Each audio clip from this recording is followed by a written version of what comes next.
চলে এসেছি। এ কি সুজাতা, তুমি আমাকে ছাড়া মুখ দেখার অনুষ্ঠানে বসে গেলে? সত্যি তোমাকে কি যে বলি। এ কি ঝুনঝুন, তুই এতক্ষণ কোথায় ছিলিস?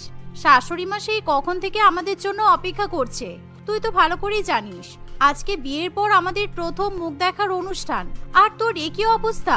ছি, আমি ভাবতে পারছি না ঝুনঝুন, তোর এত অবনতি হয়েছে। আমি তোর বড় যা হই, তুই আমার নাম ধরে ডাকছিস। বাড়ির ছোট বউ ঝুনঝুনকে দেখে পাড়া প্রতিবেশী সবাই অবাক হয়। বিশেষ করে শাশুড়ি মা রাখি দেবী তার ছোট বৌমার দিকে হা করে তাকিয়ে থাকে। আজকে তার বাড়ির দুই বৌমার মুখ দেখার অনুষ্ঠান।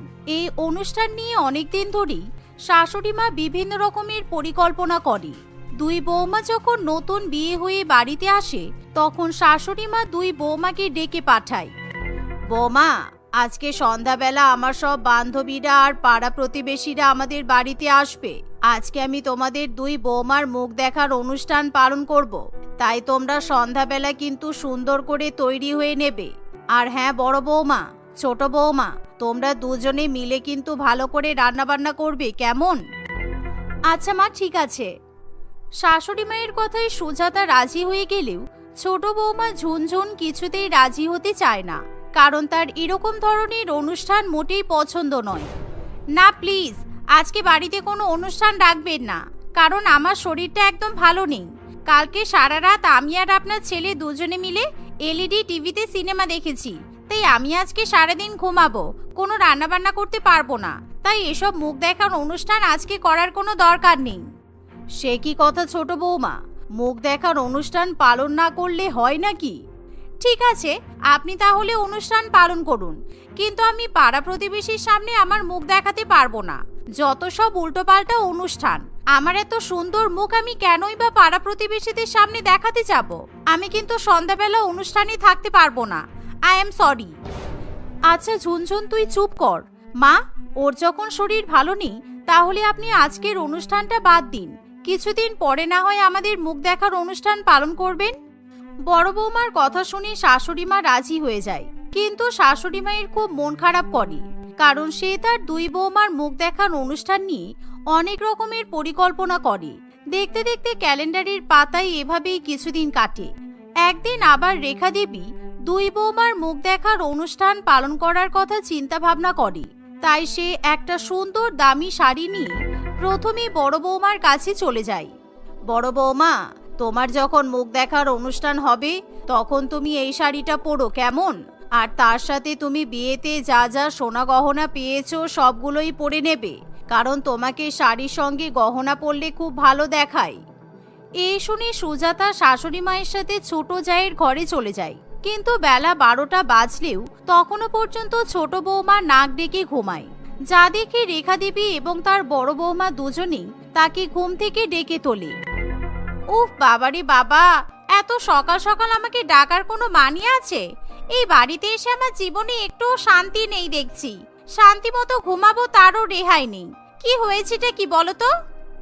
ছোট, তাড়াতাড়ি ঘুম থেকে উঠে পড়, আমাদের আজকে অনেক কাজ আছে, কারণ আমাদের আজকে প্রথম মুখ দেখার অনুষ্ঠান পালন হবে। তাই আমাদের সুন্দর করে সাজতে হবে, অনেক রান্না বান্না করতে হবে। এখন তো তোর শরীরও ঠিক হয়ে গেছে, সুতরাং অনুষ্ঠান পালন করতে তোর তো কোনো অসুবিধা নেই। আর দেখ, আমাদের শাশুড়ি মা আমাদের জন্য কত সুন্দর সুন্দর দুটো শাড়ি নিয়ে এসেছেন।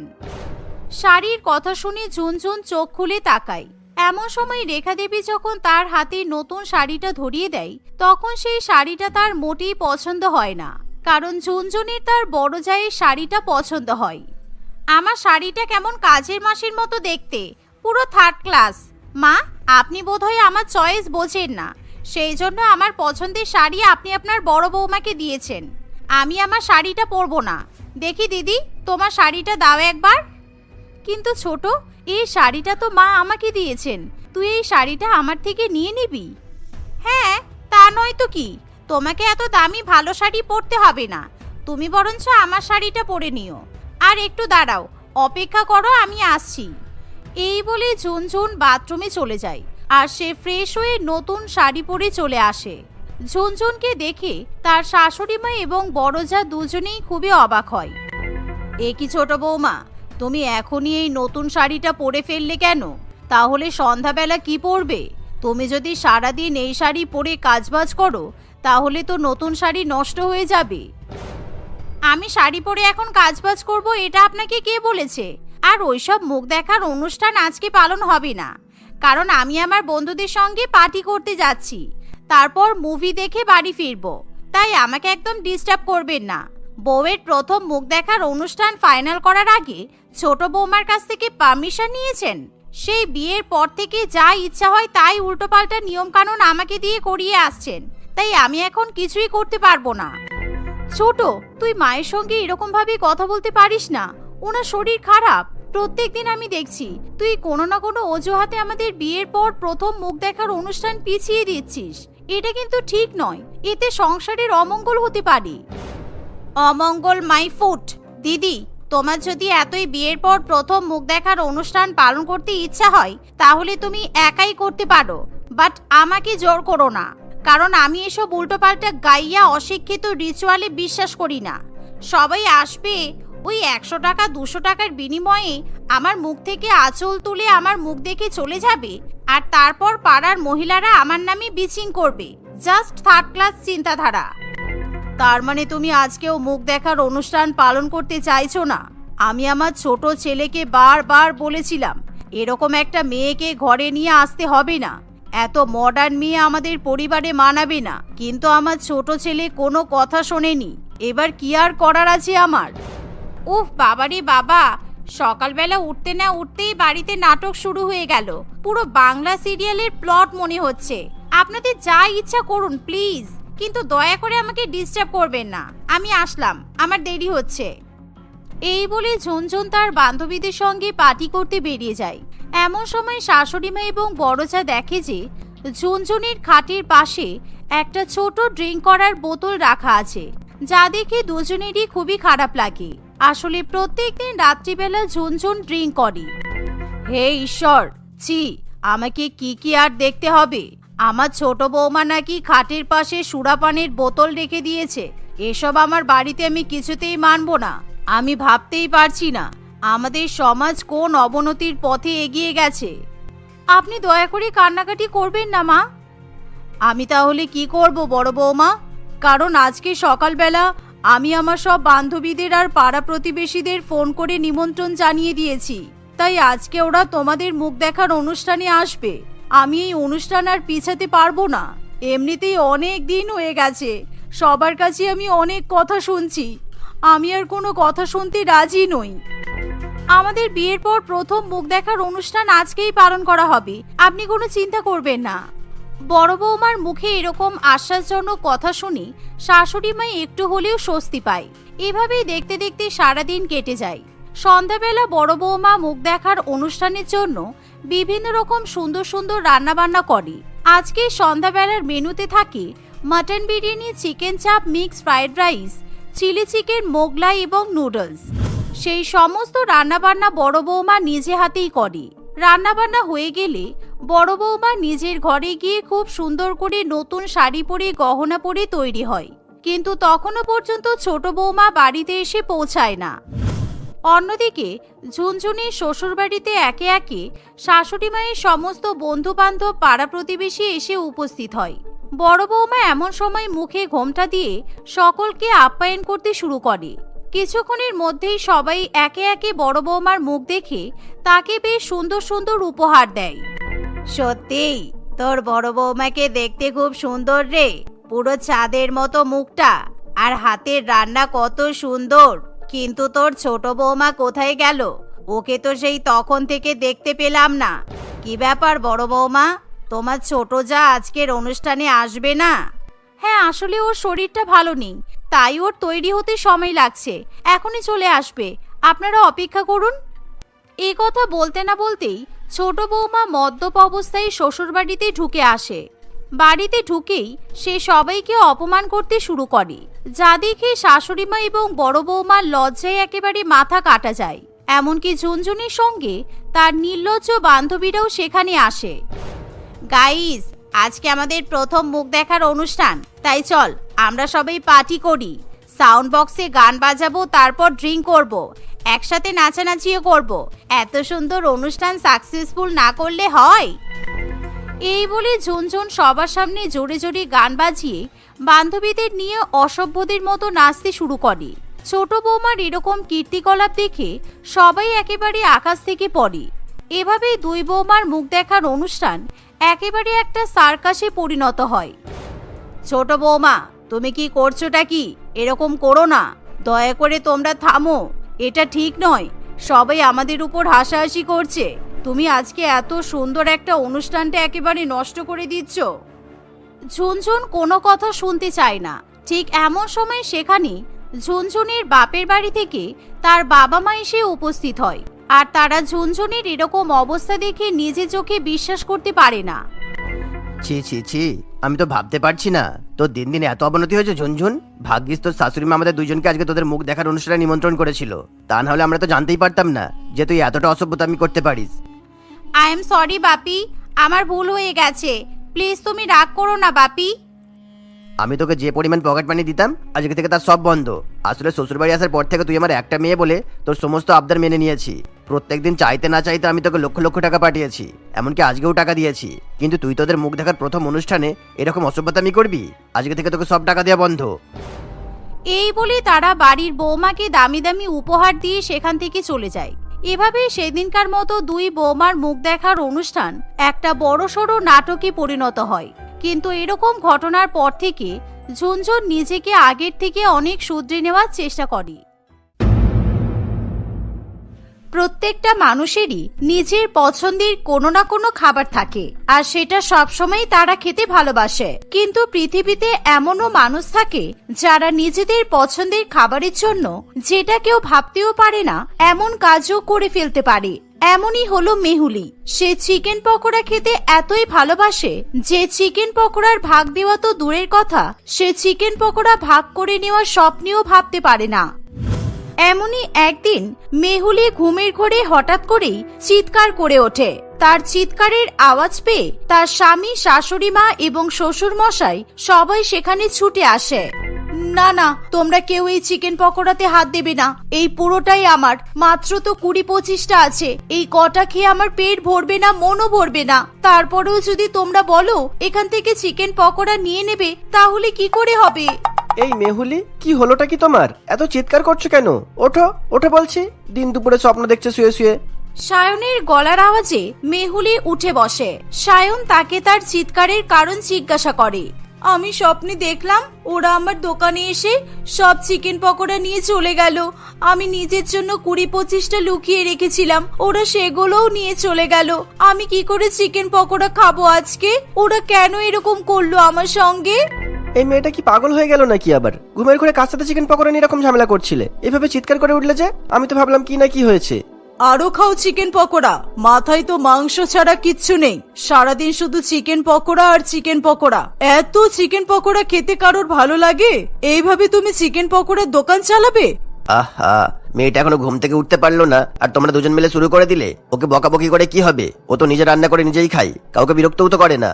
তুমি আর ওকে প্রশ্রয় দিও না বাবা। ওর সব বান্ধবীরা ব্যবসা করছে বলে ওকেও ব্যবসা করতে হবে। আমরা তো কেউ রাজি হলাম না, কিন্তু তুমি ওকে ঠিকই প্রশ্রয় দিয়ে দিলে। ও চিকেন পকোড়া খেতে ভালোবাসে বলে ওকে চিকেন পকোড়ার ব্যবসাই করতে হবে। সব পকোড়া বিক্রি হয়ে গেলে তো এখন ম্যাডামের শান্তিতে ঘুমই হয় না, নিজে খেতে পারলো না বলে। সবে ঘুম থেকে উঠলাম, এখনই তোমাদের এসব শুরু হয়ে গেল? আমার এখন এসব শুনতে ভালো লাগছে না। আমি এখন চা খাবো, চা খেয়ে পকোড়া বানাতে বসতে হবে। 100টা বানিয়ে 40টা তো নিজেই খেয়ে ফেলবে, তাহলে বিক্রি করবে কটা? এই করে করে আমার ছেলের টাকাটাই শুধু ধ্বংস হচ্ছে, লাভের লাভ কিছু হচ্ছে না। কোনো কথাতে পাত্তা না দিয়ে মেহুলি সেখান থেকে চলে যায় আর হাত মুখ ধুয়ে চিকেন পকোড়া বানাতে বসে পড়ে। সে পকোড়া ভাজতে ভাজতেই বেশ অনেকগুলো পকোড়া খেয়ে ফেলে এবং বাকি পকোড়া নিয়ে সে তার দোকানে রেখে দেয়। এই সমস্ত ঘটনা তার শ্বশুরবাড়ির লোকেদের কাছে খুবই সাধারণ ব্যাপার ছিল। কিছুক্ষণের মধ্যেই দোকানে লোকজন আসা শুরু হয়ে যায়। কয়েক ঘন্টার মধ্যেই মেহুলির বানানো সমস্ত পকোড়া বিক্রি হয়ে যায়। তার কাছে মাত্র 2টো পকোড়া পড়ে আছে। এমন সময় একটি মেয়ে সেখানে আসে। আন্টি, আমাকে 2টো পকোড়া দাও তো। শুনেছি নাকি তোমার দোকানের পকোড়া খেতে অনেক টেস্টি। আমাকে তাড়াতাড়ি 2টো পকোড়া দাও না। ছোটবেলায় মা বলতো ভোরের স্বপ্ন সত্যি হয়, কিন্তু আমার আজকে সকালবেলা দেখা স্বপ্ন যে এত তাড়াতাড়ি সত্যি হয়ে যাবে এটা তো আমি কখনোই ভাবিনি। এই শেষের দুটো পকোড়া তো আমি নিজের খাওয়ার জন্য বাঁচিয়ে রেখেছিলাম। কোথা থেকে এই মেয়েটা চলে এলো কে জানে। দাও না আন্টি, আমি স্কুলের টিফিনে নিয়ে যাব, আমার দেরি হয়ে যাচ্ছে। আমার কাছে তো আর পকোড়া নেই রে, একটু আগেই শেষ হয়ে গেছে। তুই আবার কালকে বিকালে আসবি, ঠিক আছে? আমি যখন বিকেলে দোকান খুলবো তখন তুই পকোড়া নিয়ে যাবি। তোমার কাছে তো দুটো পকোড়া আছে, আমি তো দেখতে পাচ্ছি। তাড়াতাড়ি দাও না আন্টি, তোমার দোকান থেকে পকোড়া কিনবো বলে আমি বাড়ি থেকে টিফিন নিয়ে আসিনি। সায়ন সমস্ত ঘটনা নিজের চোখেই দেখে। অফিস যাওয়ার আগের মুহূর্তে এমন ঘটনা দেখে সে প্রচন্ড রেগে যায়। সে নিজে মেহুলির দোকানে এসে ওই বাচ্চা মেয়েটিকে দুটো পকোড়া দিয়ে দেয়। মেহুলির শ্বশুর বাড়িতে এটা প্রায় প্রত্যেক দিনের ঘটনা ছিল। মেহুলি আর সায়নের বিয়ে হয়ে প্রায় 5-7 মাস হয়ে গেছে। মেহুলি যে চিকেন পকোড়া খেতে কতটা ভালোবাসে সেটা সায়ন আগে থেকেই জানতো, আর সে তার বাড়ির লোককেও এ বিষয়ে জানিয়েছিল। কিন্তু মেহুলি যে তার ভালো লাগাটাকে তার ব্যবসায় পরিণত করতে চায় এটা সায়ন কোনোদিনও ভাবতেই পারেনি। মেহুলির বন্ধু বান্ধবরা সবাই এক এক করে নিজের মতো ব্যবসা করছে দেখে হঠাৎই মেহুলিরও ব্যবসা করার ইচ্ছা হয় এবং সে এই কথা সায়নকে জানায়। তুমি জানো, আমার কালকেই মধুমিতার সঙ্গে কথা হলো। ও নাকি ওদের বাড়ির সামনেই একটা বিরিয়ানির দোকান খুলেছে। ও বিরিয়ানি বানাতে পারে আর বিরিয়ানি খেতেও ভালোবাসে, তাই ও চেয়েছিল ওর বানানো বিরিয়ানি যেন সবাই খেতে পারে। এটা তো খুব ভালো কথা। যে যেটা ভালোবাসে তার তো সেটাকেই নিজের পেশা বানানো উচিত। তাতে সমস্যার কি হলো? সমস্যার কি হলো মানে? মধুমিতা আর স্নেহা আমরা তিনজনে একসঙ্গে একই স্কুলে পড়েছি, কলেজেও পড়েছি। স্নেহার বরাবরই সাজগোজের দিকে ভীষণ ঝোঁক ছিল, তাইও এমন একজনকে বিয়ে করেছে যার নিজের দুটো বড় বড় মেকআপ প্রোডাক্টস এর দোকান আছে। কালকে শুনলাম মধুমিতাও নিজের পছন্দ মতো বিরিয়ানির দোকান খুলে ফেলেছে। আমরা ছোট থেকে সবসময় সবকিছু একসাথে করি, আর এখন আমার বন্ধুরা ব্যবসা করছে, আমি করব না কেন? তোমাকে তো আমি কখনোই আটকাইনি। আমি তো তোমাকে বলেছি তোমার যেটা মন চাই তুমি সেটাই করো। তোমার যদি মনে হয় তুমি চাকরি না করে ব্যবসা করবে তাহলে তাই করো। তুমি যেটা ভালোবাসো সেটা নিয়েই তোমার ব্যবসা শুরু করো। মানে তুমি তো জানোই আমি চিকেন পকোড়া খেতে কত ভালোবাসি। তাহলে আমি যদি চিকেন পকোড়ার ব্যবসা শুরু করি তাহলে কেমন হয়? একদম নয়, ওটা বাদ দিয়ে তুমি যা বলবে আমি তাতেই রাজি। তোমাকে চিকেন পকোড়া বিক্রি করতে দিতে আমি পারবো না। আই এম সরি মেহুলি, তুমি অন্য কিছু ভাবো। কেন? আমি চিকেন পকোড়ার ব্যবসা করলে কি এমন ক্ষতি হবে শুনি? বাড়িতেই রান্না করব, বাড়ির সামনেই একটা ছোট্ট দোকান করে সেখানে বিক্রি করব। আমার বাবা মা আমাকে পড়াশোনা শিখিয়েছে স্বাবলম্বী বানানোর জন্য। তুমি কোনো মতে বিয়ে করে আমাকে বন্দি বানিয়ে রাখতে পারবে না। হ্যাঁ, আরে বাবা, আমি তোমাকে একবারও বন্দি বানিয়ে রাখতে চাইনি। তবে চিকেন পকোড়ার ব্যবসা তুমি করো না মেহুলি। তুমি নিজেও জানো তুমি চিকেন পকোড়া খেতে কত ভালোবাসো, আর আমি এটা জানি যে তুমি বানাতে বানাতেই অর্ধেক চিকেন পকোড়া খেয়ে ফেলবে। তোমার দ্বারা এই জিনিসটার ব্যবসা হবে না। তুমি আমাকে এভাবে অপমান করলে আমি এক্ষুনি গিয়ে তোমার বাবা মাকে বলছি। দেখি তুমি তারপর কেমন করে আমাকে চিকেন পকোড়ার ব্যবসা করতে না দাও। মেহুলি রেগে গিয়ে সেখান থেকে চলে যায় এবং তার শাশুড়ি মা ও শ্বশুর মশাইকে সমস্ত কথা জানায়। তুই কেন অযথা মেয়েটাকে বিরক্ত করছিস সায়ন? ও যখন চাইছে চিকেন পকোড়ার ব্যবসা করতে তখন করতে দে না। ও তো চিকেন পকোড়া খেতে ভালোবাসে, তার মানে ওইটা ভালোভাবে বানাতেও পারবে, আর ভালো করে বানাতে পারলে ব্যবসাতেও ভালো লাভ হবে। আমাদের ছেলে কিন্তু ভুল কিছু বলেনি বৌমা। তুমি অন্য কিছুর ব্যবসা করতে পারলেও করতে পারো, কিন্তু চিকেন পকোড়ার ব্যবসা করতে পারবে না। উঠতে বসতে খেতে ঘুমাতে সবকিছুতে যার চিকেন পকোড়ার দরকার হয় সে কতটা ব্যবসা করতে পারবে সেটা আমার ভালো করেই জানা আছে। মানে আপনি বলতে কি চাইছেন আমি সারাদিন খাই, আমি ব্যবসা করার জন্য অযোগ্য? যদি তুমি অন্য কিছুর ব্যবসা করতে তাহলে আমি তোমাকে সাপোর্ট করতাম, কারণ কাজের মাঝখানে 2-4 বার বিশ্রাম নিয়ে 3-4টে পকোড়া খেলে সেটা এমন কিছু ব্যাপার না, কিন্তু ব্যবসা করতে করতে ব্যবসার জিনিস খেয়ে ফেলা সাংঘাতিক ব্যাপার। আপনাদের সবার কেন মনে হচ্ছে আমি চিকেন পকোড়ার ব্যবসা করলে সব পকোড়া আমিই খেয়ে নেব? কারণ আমরা তোমাকে চিনি, তুমি কতটা চিকেন পকোড়া খেতে ভালোবাসো সেটাও আমরা খুব ভালো করে জানি। মেহুলি কারোর কোনো কথাই শোনে না। মেহুলিকে একমাত্র তার শ্বশুর মশাই এই ব্যবসা করতে অনুমতি দেয়। মেহুলি পরের দিন বাজার থেকে সমস্ত রকম সরঞ্জাম কিনে এনে ব্যবসার জোগাড় যন্ত্র করতে শুরু করে দেয়। সে 10টা পকোড়া ভাজে আর 3টে পকোড়া খেয়ে নেয়। এইভাবে বেশ 1 ঘন্টা ধরে পকোড়া রান্না করার পরে সে মাত্র 30 থেকে 40টা পকোড়া বানিয়ে উঠতে পারে। মেহুলি পকোড়া বিক্রি করতে শুরু করে। দেখতে দেখতে বেশ অনেকগুলো দিন কাটে। মাঝে মাঝে মেহুলির দোকানে গ্রাহকরা এসে ফিরে যায়, কারণ মেহুলি নিজের জন্য আলাদা করে কয়েকটা পকোড়া বাছিয়ে রাখতে চাইতো। সব পকোড়া বিক্রি হয়ে গেলে সে কি খাবে এই চিন্তাতেই সে প্রত্যেকদিন দুটো একটা করে পকোড়া বাছিয়ে রাখে। তার এমন ছেলে মানুষের জন্য সে তার শাশুড়ি মা এবং স্বামীর কাছে প্রায়ই বকা খায়। আর বাঁচিয়ে রাখা পকোড়া না খেতে পারলেই তার নানান রকমের ভুলভাল স্বপ্ন আসে। এভাবেই দিন কাটতে থাকে। একদিন, তোমার দোকানের পকোড়া কত করে? ওখানে তো লেখা আছে দেখছি একটা পকোড়া 10 টাকা। তুমি এক কাজ করো, আমাকে 20টা পকোড়া প্যাক করে দাও। 20টা? আমার কাছে তো 25টার মতোই পকোড়া আছে। সেখান থেকে তোমাকেই যদি 20টা দিয়ে দিই তাহলে আমি কি খাবো? শুধু শুধু তাহলে দোকান খুলেছো কেন? নিজে খাবে বলে? তুমি তো একটা অদ্ভুত মহিলা। আমার কোনো পকোড়া লাগবে না, রেখে দাও তোমার পকোড়া। কেন যে সব লোকজন ব্যবসা খুলে বসে কে জানে। ধুর, পুরো মুডটাই নষ্ট করে দিল। আরে দাদা, নিয়ে যান। 20টা বললেন, অন্তত 10টা তো নিয়ে যান। হ্যালো, শুনছেন? ও দাদা। সুমন কিছু না বলে সেখান থেকে চলে যায়। অর্চনা দেবী সমস্ত ঘটনা নিজের চোখে দেখে আর সে তার বৌমার উপর প্রচন্ড রেগে যায়। নিজের রাগ সামলাতে না পেরে সে মেহুলির দোকানে আসে। এভাবে তুমি ব্যবসা করবে? সেদিনও শুনেছিলাম একটা বাচ্চাকে পকোড়া না দিয়ে ফিরিয়ে দিচ্ছিলে, আজকেও আবার এভাবে হাতে আসা টাকাগুলোকে ফিরিয়ে দিলে। এই কারণেই আমি আর খোকা বলেছিলাম তোমাকে এই ব্যবসা করতে হবে না, তুমি অন্য ব্যবসা করো। কিন্তু মা, আপনি আমার দিকটা একবার বুঝুন। আমি তো চিকেন পকোড়া খেতে খুবই ভালোবাসি। আমি এত কষ্ট করে সকাল থেকে পকোড়াগুলো বানাই, আমি নিজের জন্য একটুও রাখবো না বলুন? নিজের বানানো পকোড়া খাবো, তার জন্য আমাকে এত কথা শুনতে হবে? নিজের বানানো পকোড়া খাবে মানে? এগুলো তোমার খাওয়ার জন্য বানিয়েছিলে? ব্যবসার জিনিস এভাবে কেউ নিজে খেয়ে নষ্ট করে?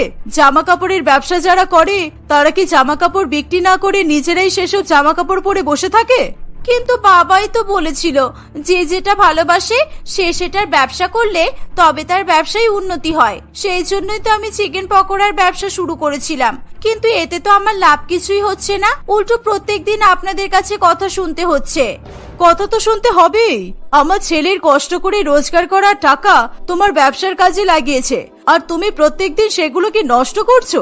এত লোভ নিয়ে কেউ কখনো ব্যবসা করতে পারে?